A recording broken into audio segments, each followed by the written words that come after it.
This video is to show how to find the mean and standard deviation on a TI-30XIIS. First thing I need to do is I need to put the calculator into statistics mode. If you see, it says stat in front of the data button. So I'm gonna, since stat is in blue, I'm gonna hit the blue second button and then stat.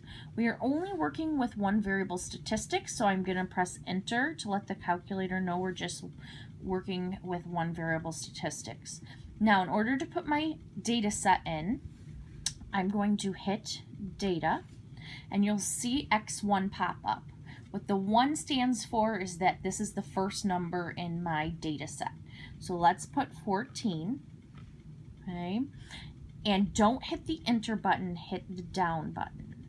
Now the frequency, I always say 1. If a number occurs more than once in the data set, I just re-enter it again. So I don't mess with the frequency, I just re-enter a number if it occurs more than once. So I'm just going to put random numbers in here. So 45, again, down button, frequency 1, 96, down button, frequency 1, I don't know, 74, frequency 1, 25, frequency 1, and then let's put 14 in again. So 14 occurred twice in here, but I'm just, instead of saying the frequency was twice, I'm just putting 14 in separately and saying the frequency was 1, and it'll still count it as 2 times. So now that I am made sure to press down and made sure I entered that frequency for my last number in my data set, I want the calculator to do the calculating for me. So I'm going to hit stat var right here. I'm just going to hit it, and it said calculate, and then we can see what we need. So n is the number of values that were in my data set. I entered 6 numbers, that's why n is 6. If you arrow over, x bar is the mean, 44.6 repeating. Now, the difference between the S and the sigma. The S is the standard deviation for the sample size. We only have a sample size set of data. We don't have a whole big long list of data or the populations list of data. So we're going to get our answer from S. Okay, this is the standard deviation for the sample size.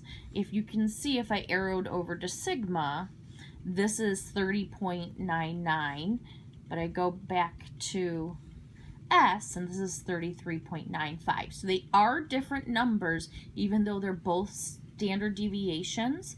The S is for this sample size. That's the one we're going to use.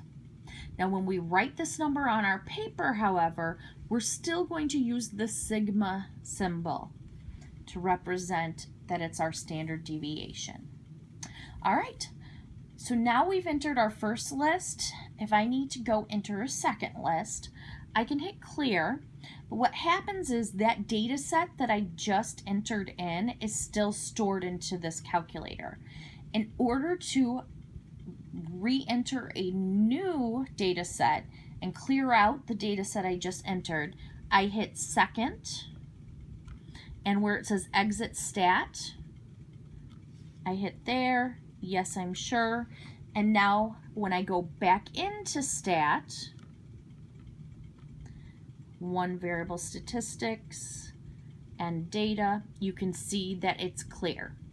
So I have to exit stat and then enter back into stat to clear out my data set lists. This concludes the tutorial on finding the standard deviation and mean on a TI-30X2S. If you have any questions, please ask your teacher.